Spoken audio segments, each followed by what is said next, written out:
ಆತ್ಮೀಯ ಬಂಧುಗಳೇ, ನಿಮ್ಮೆಲ್ಲರಿಗೂ ದೀಪಗಳ ಹಬ್ಬ ದೀಪಾವಳಿಯ ಅನಂತ ಅನಂತ ಶುಭಾಶಯಗಳು. ಈ ಒಂದು ದಿನ ನರಕ ಚತುರ್ದಶಿ.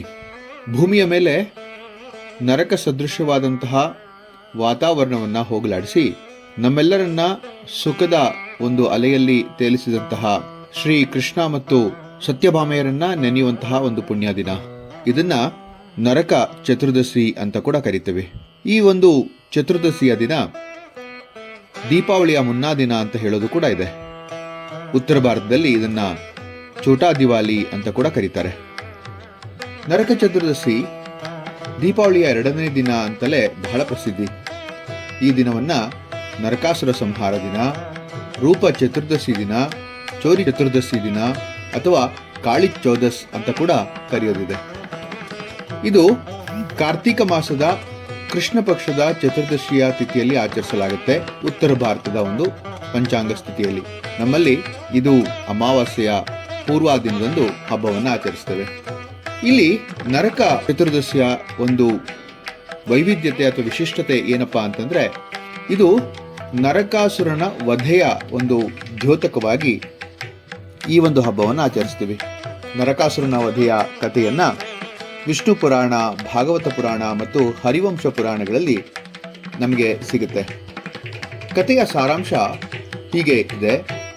ನರಕಾಸುರ, ಈ ಒಂದು ನರಕಾಸುರನ ಒಂದು ಉಪಟಳವನ್ನ ನಾವು ಮೊದಲು ನೋಡೋಣ.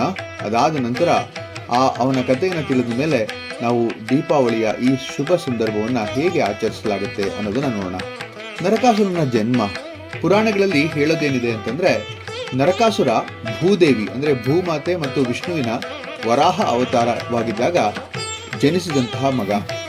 ವರಾಹ ಅವತಾರದಲ್ಲಿ ಭೂಮಿಯನ್ನ ಹಿರಣ್ಯಾಕ್ಷರಿಂದ ರಕ್ಷಿಸಿ ಮೇಲೆತ್ತಿದಾಗ ಭೂದೇವಿಗೆ ವಿಷ್ಣು ದೇವರಿಂದ ಒಬ್ಬ ಪುರುಷ ಸಂತಾನ ದೊರೆಯಲಿ ಎಂಬಂತಹ ಆಶಯ ಇತ್ತು. ಆ ಆಶೀರ್ವಾದದ ಫಲ ನರಕಾಸುರ. ಈ ಮಗು ಅತ್ಯಂತ ಶಕ್ತಿಶಾಲಿ, ತೇಜಸ್ವಿ ಮತ್ತು ಬುದ್ಧಿವಂತನಾಗ್ತಾನೆ ಅಂತ ಹೇಳಿ ವಿಷ್ಣುವಿನ ಒಂದು ವರ ಇರುತ್ತೆ. ಬಾಲ್ಯದಲ್ಲಿ ಮಹರ್ಷಿ ಭಗದತ್ತನ ಆಶ್ರಯದಲ್ಲಿ ವಿದ್ಯಾಭ್ಯಾಸವನ್ನು ಕೂಡ ನರಕಾಸುರ ಮಾಡ್ತಾನೆ. ಆದರೆ ಶಕ್ತಿ ಮತ್ತು ಅಹಂಕಾರ ಬೆಳೆದಂತೆ ಅವನು ದುರುಳನಾಗ್ಬಿಡ್ತಾನೆ. ಇವನ ದುರುಳತನ ಎಷ್ಟು ಪ್ರಕೋಪಕ್ಕೆ ಹೋಗುತ್ತೆ ಅಂತಂದ್ರೆ, ತಾನು ಇದ್ದಂತಹ ಒಂದು ರಾಜ್ಯ ಅಂದ್ರೆ ನರಕಾಸುರ ಪ್ರಾಗ್ಜ್ಯೋತಿಷ್ಪುರ ಎಂಬಂತಹ ರಾಜ್ಯದ ರಾಜನಾಗಿದ್ದ. ಈಗ ಅದು ಅಸ್ಸಾಮಿನ ಭಾಗ ಅಂತ ಹೇಳ್ತಾರೆ. ಅವನ ತೇಜಸ್ಸಿಗೆ ಎಲ್ಲರೂ ಕೂಡ ಬೆಚ್ಚಿ ಬೀಳ್ತಾರೆ. ಯಾಕೆಂದ್ರೆ ಪರಮ ತೇಜೋಮಯನಾದಂತಹ ರಾಜನಾಗಿರ್ತಾನೆ. ಅವನಿಗೆ ದೇವೇಂದ್ರ, ವರುಣ, ಯಮ ಎಲ್ಲಾ ದೇವತೆಗಳನ್ನ ಗೆಲ್ಲಬೇಕೆಂಬಂತಹ ಗರ್ವ ಬಂದ್ಬಿಡುತ್ತೆ. ಅವನು ಸ್ವರ್ಗವನ್ನ ಆಕ್ರಮಿಸಿ ದೇವತೆಗಳ ವಸ್ತ್ರಾಭರಣಗಳನ್ನ, ಅಮೃತದ ಪಾತ್ರೆಗಳನ್ನ ಕದ್ಬಿಡ್ತಾನೆ. ಇದಲ್ಲದೆ ಅವನು ಸಪ್ತ ದ್ವೀಪ ಸ್ತ್ರೀಯರನ್ನ ಬಲವಂತವಾಗಿ ಬಂಧಿಸಿ ತನ್ನ ರಾಜ್ಯಕ್ಕೆ ಕರೆದುಕೊಂಡು ಹೋಗಿ ಒಂದು ಸೆರೆಯಲ್ಲಿ ಇರಿಸ್ಬಿಡ್ತಾನೆ. ಆ ಸಪ್ತದ್ವೀಪ ಸ್ತ್ರೀಯರು ಸುಮಾರು 16,000 ಸ್ತ್ರೀಯರನ್ನ ಅವನು ಬಂಧಿಸಿಡ್ತಾನೆ. ಅವನ ಅತ್ಯಂತ ದುರುಳವಾದಂತಹ ಪಾಪ ಏನಪ್ಪಾ ಅಂತಂದ್ರೆ, ಅವನು ಅದಿತಿ ದೇವಿಯ ಕರ್ಣಕುಂಡಲ ಅಂದ್ರೆ ಇಯರಿಂಗ್ಸ್ ಅಂತೀವಲ್ಲ, ಅದನ್ನ ಕದ್ದಿದ್ದು. ಅವು ದೇವಮಾತೆಯ ಆಭರಣವಾಗಿದ್ದು ಅವು ಕಳೆದು ಹೋದ ಕಾರಣದಿಂದ ಇಂದ್ರನಿಗೆ ಬಹಳ ದೊಡ್ಡ ಅಪಮಾನ ಆಗುತ್ತೆ. ನರಕಾಸುರನ ವಿರುದ್ಧ ದೇವತೆಗಳು ವಿಷ್ಣುವಿನಲ್ಲಿ ಹೋಗಿ ಅಳಲನ್ನ ವ್ಯಕ್ತಪಡಿಸ್ತಾರೆ. ನರಕಾಸುರನು ಭೂಮಿಯ ಮೇಲೆ ಭೀಕರವಾದಂತಹ ಪಾತಕಗಳನ್ನ ಮಾಡಿದ್ದಾನೆ. ಅವನಿಂದ ನಮಗೆ ಉಗ್ರೇಷ್ಟ ಪೀಡೆ ಉಂಟಾಗಿದೆ, ಕಾಪಾಡು ಶ್ರೀಮನ್ನಾರಾಯಣ ಅಂತ ಹೇಳಿದಾಗ ಶ್ರೀ ವಿಷ್ಣು ಹೇಳ್ತಾನೆ, ಈ ನರಕಾಸುರನು ನನ್ನ ಅವತಾರವಾದ ಶ್ರೀಕೃಷ್ಣನ ಕಾಲದಲ್ಲಿ ನಾಶವಾಗ್ತಾನೆ. ಅವನ ತಾಯಿ ಭೂದೇವಿಯ ಆಶೀರ್ವಾದದಿಂದ ಜನಿಸಿದ್ದಾನೆ. ಆದ್ದರಿಂದ ನನ್ನ ಪತ್ನಿಯಾದ ಭೂದೇವಿಯ ಅಪರಾವತಾರವಾದಂತಹ ಸತ್ಯಭಾಮೆಯ ರೂಪದಲ್ಲಿ ನಾನು ಅವನನ್ನ ನಾಶ ಮಾಡ್ತೇನೆ. ಅದು ನನ್ನ ಕ್ರಿಯಾತ್ಮಕವಾದಂತಹ ಒಂದು ಲೀಲೆ ಆಗಿರುತ್ತೆ ಅಂತ ಹೇಳ್ತಾನೆ. ಇದಾದ ನಂತರ ದ್ವಾಪರ ಯುಗದಲ್ಲಿ ಶ್ರೀಕೃಷ್ಣನು ಸತ್ಯಭಾಮೆಯರ ಒಂದು ಜೊತೆಗೂಡಿ ನರಕಾಸುರನನ್ನ ಸಂಹರಿಸಿದಂತಹ ಕತೆ ಈಗ ಹೇಳ್ತಾನೆ. ಒಂದು ದಿನ ನರಕಾಸುರನು ದೇವಿ ಕರ್ಣಕುಂಡಲವನ್ನ ಕದ್ಕೊಂಡು ಹೋದಂತಹ ವಿಚಾರವನ್ನ ಶ್ರೀಕೃಷ್ಣ ತನ್ನ ಪತ್ನಿ ಸತ್ಯಭಾಮೆಯೊಡನೆ ಚರ್ಚಿಸಿ ಇಬ್ಬರು ಕೂಡ ಗರುಡನ ಮೇಲೆ ಕೂತು ಯುದ್ಧಕ್ಕೆ ಹೊರಟು ಬಿಡ್ತಾರೆ. ಸತ್ಯಭಾಮೆ ಭೂದೇವಿಯ ಅವತಾರ ಅಂತ ಹೇಳಿ ಬಹಳಷ್ಟು ಪುರಾಣಗಳು ಹೇಳುತ್ತವೆ. ಹೀಗಾಗಿ ತಾಯಿಯೇ ತನ್ನ ಮಗನ ದೋಷವನ್ನ ನಿವಾರಿಸುವಂತಹ ಶಕ್ತಿಯುತವಾದಂತಹ ಕಾಲ ಸನ್ನಿಹಿತವಾಗಿತ್ತು. ಯುದ್ಧ ಭೀಕರವಾಗಿ ನಡೆಯುತ್ತೆ. ನರಕಾಸುರನ ಸೇನೆ ಲಕ್ಷಾಂತರ ರಾಕ್ಷಸರಿಂದ ತುಂಬ ಹೋಗಿರುತ್ತೆ. ಶ್ರೀಕೃಷ್ಣನ ಚಕ್ರಾಯುಧದಿಂದ ಎಲ್ಲರೂ ನಾಶವಾಗೋಗ್ತಾರೆ. ನರಕಾಸುರನು ಕೃಷ್ಣನ ಮೇಲೆ ಮಹಾ ಅಸ್ತ್ರಗಳನ್ನೇ ಪ್ರಯೋಗಿಸುತ್ತಾನೆ, ಆದರೆ ಅದ್ಯಾವುದು ಕೂಡ ಫಲಕಾರಿಯಾಗಲ್ಲ. ಕೊನೆಗೆ ಸತ್ಯಭಾಮೆ ತನ್ನ ಬಾಣದಿಂದ ನರಕಾಸುರನಿಗೆ ಬಾಣಹಾರವನ್ನಿಟ್ಟು ಅವನನ್ನ ಸಂಹರಿಸ್ತಾಳೆ ಅಂತ ಹೇಳಿ ಪುರಾಣ ಹೇಳುತ್ತೆ. ಇಲ್ಲಿ ಅದಾದ ನಂತರ ನರಕಾಸುರನ ಪ್ರಾರ್ಥನೆ ಹೊಂದಿದೆ. ನರಕಾಸುರ ಮೃತ್ಯು ಸಮಯದಲ್ಲಿ ಶ್ರೀಕೃಷ್ಣನ ಶರಣಾಗಿ ಪ್ರಾರ್ಥನೆಯನ್ನ ಸಲ್ಲಿಸ್ತಾನೆ. ಅವನೇನ್ ಹೇಳ್ತಾನೆ ಅಂದ್ರೆ, ಪ್ರಭೋ, ನನ್ನ ದುಷ್ಟ ಕರ್ಮದಿಂದ ಜನರು ನನ್ನನ್ನು ನೆನೆದರೂ ಅವರ ಮನಸ್ಸು ಪಾವನವಾಗಲಿ, ನನ್ನ ಮರಣದ ದಿನವನ್ನ ಜನರು ಆನಂದದ ಹಬ್ಬವನ್ನಾಗಿ ಆಚರಿಸಲಿ ಅಂತ ಕೇಳ್ಕೊಳ್ತಾರೆ. ಆಗ ನರಕಾಸುರನ ಈ ಒಂದು ಪ್ರಾರ್ಥನೆಗೆ ಒಪ್ಪಿ ಶ್ರೀಕೃಷ್ಣ ತೃಪ್ತನಾಗಿ ಹೇಳ್ತಾನೆ, ನಿನ್ನ ಇಚ್ಛೆಯಂತೆ ಆಗಲಿ, ನಿನ್ನ ಮರಣದ ದಿನವನ್ನ ನರಕ ಚತುರ್ದಶಿ ಎಂದು ಜನರು ಸ್ಮರಿಸಿ ಅಸತ್ಯ, ಪಾಪ, ಅಹಂಕಾರಗಳ ನಾಶವಾದ ದಿನವಾಗಿ ಆಚರಿಸ್ತಾರೆ. ಇದು ಸೂರ್ಯ ಚಂದ್ರರಿರುವವರೆಗೂ ಆಚರಿಸ್ತಾರೆ ಅಂತ ಹೇಳ್ತಾನೆ. ಅದಕ್ಕೆ ನಾವು ದೀಪಾವಳಿಯ ಹಿಂದಿನ ದಿನ ನರಕ ಚತುರ್ದಶಿಯನ್ನ ಆಚರಿಸ್ತೇವೆ. ನರಕಾಸುರನ ಒಂದು ದುಷ್ಟತೆಯನ್ನ ಹೇಳಿದಂತಹ ಸುಮಾರು ಪುರಾಣಗಳು ಈ ಒಂದು ಶ್ಲೋಕದಿಂದ, ವಿಷ್ಣು ಪುರಾಣದಲ್ಲಿ ಒಂದು ಶ್ಲೋಕದಿಂದ ಇದು ನಮಗೆ ಗೋಚರಿಸ್ತಾ ಹೋಗುತ್ತೆ. ನರಕಾಸುರಂ ಹತಂ ದೃಷ್ಟ್ವಾ ದೇವಃ ಸಗ್ರಿಪುರೋ ಗಮಃ ಸ್ತವಂತಿ ಸ್ಮ ಹರಿಂ ಭಕ್ತ್ಯ ಸುರನಾರಾಯಣೈರಪಿ. ನರಕಾಸುರನನ್ನು ಸಂಹಾರಗೊಂಡು ಬಿದ್ದಾಗ ಅಗ್ನಿ ದೇವನೊಡನೆ ದೇವತೆಗಳು ಹಾಗೂ ದೇವನಾರಿಯರು ಶ್ರೀಹರಿಯನ್ನ ಭಕ್ತಿಯಿಂದ ಸ್ಮರಿಸಿದ್ರು, ಸ್ತುತಿಸಿದ್ರು ಅಂತ ಹೇಳುವಂತಹ ಒಂದು ಸುಂದರವಾದಂತಹ ಈ ಒಂದು ಶ್ಲೋಕ. ಯುದ್ಧದಲ್ಲಿ ಕೃಷ್ಣನು ಶರಾಂಗ ಧನಸ್ಸಿನಿಂದ ನರಕಾಸುರನನ್ನ ಸಂಹರಿಸ್ತಾನೆ ಅಂತ ಹೇಳಿದ್ಮೇಲೆ, ನಾನಾಗ್ಲೇ ಹೇಳಿದ ಹಾಗೆ 16,000 ಕನ್ಯರನ್ನ ಆ ಒಂದು ದುಷ್ಟನ ಒಂದು ಕಾರಾಗೃಹದಿಂದ ಕೃಷ್ಣನು ಅವರನ್ನ ಬಿಡಿಸ್ತಾನೆ.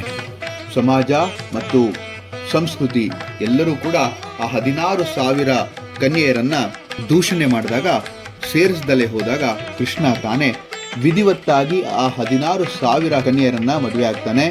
ಆದ್ರಿಂದ ನಾವು ಹೇಳೋದಿದೆಯಲ್ಲ, ಕೃಷ್ಣನಿಗೆ 16,000 ಜನ ಹೆಂಡತಿಯರು ಅಂತ.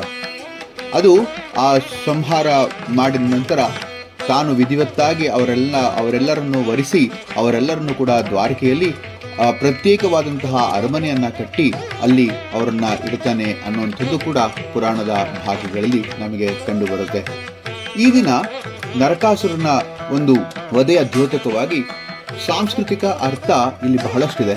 ನರಕ ಚತುರ್ದಶಿಯ ಅರ್ಥ ಕೇವಲ ರಾಕ್ಷಸ ಸಂಹಾರವಲ್ಲ, ಅದು ಆಂತರಿಕ ನರಕ, ಅಹಂಕಾರ, ದ್ವೇಷ, ಅಜ್ಞಾನ, ಕಾಮ, ಕ್ರೋಧ, ಲೋಭ ಇವುಗಳ ನಾಶದ ಸಂಕೇತವಾಗಿದೆ. ಈ ದಿನ ಆಚರಿಸುವಂತಹ ಧಾರ್ಮಿಕ ಆಚರಣೆಗಳಲ್ಲಿ ಅಭ್ಯಾಂಗ ಸ್ನಾನ ಬಹಳ ಪ್ರಮುಖವಾದದ್ದು. ಇದನ್ನ ನರಕ ಸ್ನಾನ ಅಂತ ಕೂಡ ಕರೀತಾರೆ. ಎಣ್ಣೆ ಹಚ್ಚಿ ಸ್ನಾನ ಮಾಡಿದ್ರೆ ದೇಹದಿಂದ ಪಾಪಗಳು ದೂರವಾಗಿ ಮನಸ್ಸು ಶುದ್ಧವಾಗುತ್ತೆ ಅಂತ ಕೂಡ ಪುರಾಣಗಳು, ಶಾಸ್ತ್ರಗಳು ಹೇಳುತ್ತೆ. ಅಭ್ಯಾಂಗ್ ಸ್ನಾನಂ ನರಕ ಚತುರ್ದಶಿಯಂ ಕರಿಷ್ಯಾಮಃ ಅಂತ ಹೇಳ್ಕೊಂಡು ಈ ಒಂದು ಅಭ್ಯಾಂಗ ಸ್ನಾನವನ್ನ ಮಾಡಬೇಕು ಅಂತಲೂ ಕೂಡ ಇದೆ. ದೀಪಾರಾಧನೆ ದೀಪಾವಳಿಯ ಒಂದು ಸುಂದರವಾದಂತಹ ಒಂದು ಆಚರಣೆ. ಇಲ್ಲಿ ಅಜ್ಞಾನವನ್ನ ಜ್ಞಾನದಿಂದ ಮುಚ್ಚು ಹಾಕುವಂತಹ ಅಥವಾ ಅಜ್ಞಾನವನ್ನ ಜ್ಞಾನದಿಂದ ಸರಿಸುವಂತಹ ಒಂದು ದಿವ್ಯ ಪ್ರತೀಕ ಈ ಒಂದು ದೀಪಾರಾಧನೆ. ನರಕನ ಸಂಹಾರದ ಜಯಕ್ಕಾಗಿ ಸಂಜೆ ದೀಪ ಹಚ್ಚಲಾಗುತ್ತೆ. ಅಂಧಕಾರದ ಮೇಲೆ ಪ್ರಕಾಶದ ವಿಜಯ ಎಂಬಂತಹ ಅರ್ಥ ಇದು. ಇನ್ನೊಂದು ಯಮತರ್ಪಣ ಮಾಡೋದು.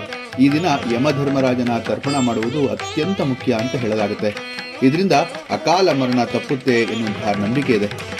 ಯಮದೀಪಂ ನಮಸ್ತುಭ್ಯಂ ಪಿತೃಣಾಂ ದಯಂತಂ ಪ್ರಭೋ ಆಯುಷ್ಯಮಾನೇಂ ಭವೇತ್ ಪುತ್ರ ಸುಭಗ್ಯಂ ಮೇ ಸದಾ ಭವೇತ್ ಅಂತ ಹೇಳುವಂತ ಮಾತು.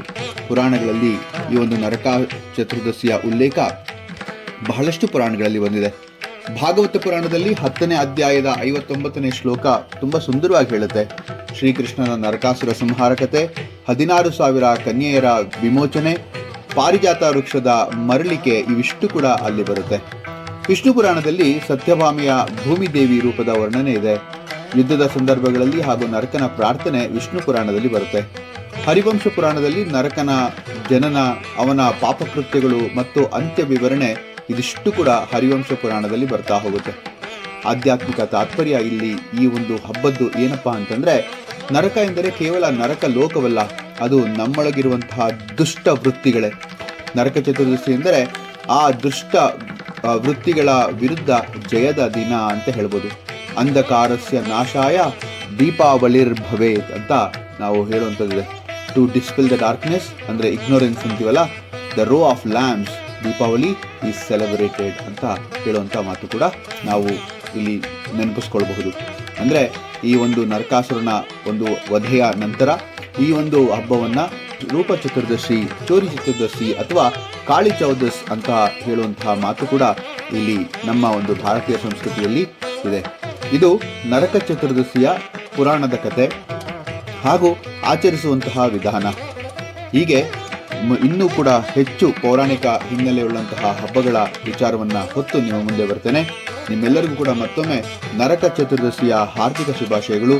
ನರಕ ಚತುರ್ದಶಿ ಎಂದು ಹೊರಗಿರುವಂತಹ ನರಕ ಅಂದರೆ ಹೊರಗಿರುವಂತಹ ಅಂಧಕಾರದ ಒಂದು ಹೋಗಲಾಡಿಸುವಿಕೆ ಜೊತೆಗೆ ಮನಸ್ಸಿನ ಅಂಧಕಾರವಾದಂತಹ ಕಾಮ, ಕ್ರೋಧ, ಮದ, ಲೋಭ, ಮೋಹ, ಮತ್ಸರಗಳನ್ನು ಹೋಗಲಾಡಿಸಿಕೊಂಡು ಶುದ್ಧವಾದಂತಹ ಮನಸ್ಸಿನಿಂದ ಹಬ್ಬವನ್ನು ಆಚರಿಸಿ ಸಕಲರಿಗೂ ಒಳ್ಳೆಯದನ್ನು ಮಾಡಪ್ಪ ಅಂತೇಳಿ ಆ ಭಗವಾನ್ ಶ್ರೀಕೃಷ್ಣನನ್ನು ಕೇಳ್ಕೊಳ್ತಾ ಹಬ್ಬವನ್ನು ಸುಂದರವಾಗಿ ಮತ್ತು ಬಹಳ ಸುರಕ್ಷಿತವಾಗಿ ಆಚರಿಸೋಣ ಅಂತ ಹೇಳ್ಕೊಳ್ತಾ ಮತ್ತೊಮ್ಮೆ ಎಲ್ಲರಿಗೂ ಕೂಡ ದೀಪಾವಳಿಯ ಶುಭಾಶಯಗಳು. ಧನ್ಯವಾದಗಳು.